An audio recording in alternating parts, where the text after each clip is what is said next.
A veces no hace falta perder a alguien para saber que nunca fui tuyo. Yo te tuve cerca, pero nunca de verdad. Te veía y no sabía cómo hablar. Me aprendí tu risa sin poderla tocar. Cada gesto tuyo lo guardé en mi piel, como si algún día fueras a volver. Y tú tan lejos estando aquí, yo tan cerca sin existir. Fui el espectador de algo que sentí, pero que nunca te pude decir. Y me quedé callado cuando más quería gritar. Me escondí en mis miedos por no saber amar. Te amé en silencio como nadie lo hará. Te di todo en sueños, pero no en realidad. Y ahora que te has ido, lo entiendo al final.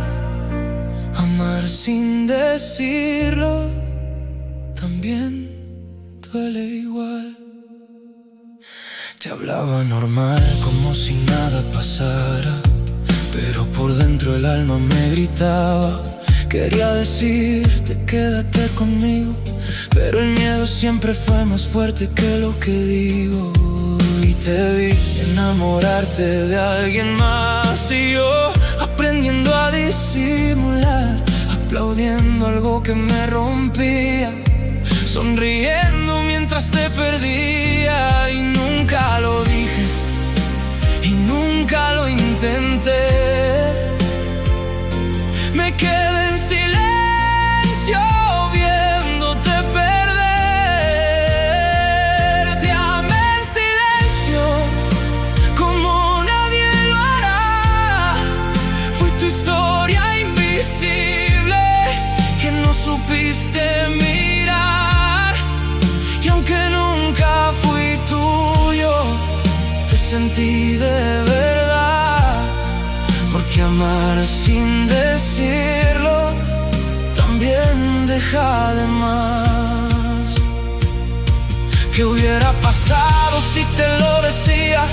Si en vez de callarme arriesgaba la vida, si en vez de perderte por miedo a fallar me hubiera atrevido aunque doliera más. Quizás hoy seríamos algo distinto, quizás solo un recuerdo bonito, pero al menos sabrías que alguien te amó así. Ahora camino donde solías estar y todo me recuerda lo que no pudo pasar. Las palabras que nunca salieron de mí se quedaron viviendo dentro de ti, aunque tú no lo sepas. Yo te escribí 1000 canciones, te hablé en silencio 100.000 ilusiones. Te amé en silencio y eso me rompió, porque amar sin ser visto también es dolor. Y aunque no fui nada, lo sentí todo yo, y eso nunca se olvidó. Te amé en cada mirada que no entendiste, en cada palabra que no dijiste, en cada momento que no fue. Te amé aunque nunca lo supiste, aunque nunca existí para ti. Y tal vez en otra vida, si me atrevo a decirlo.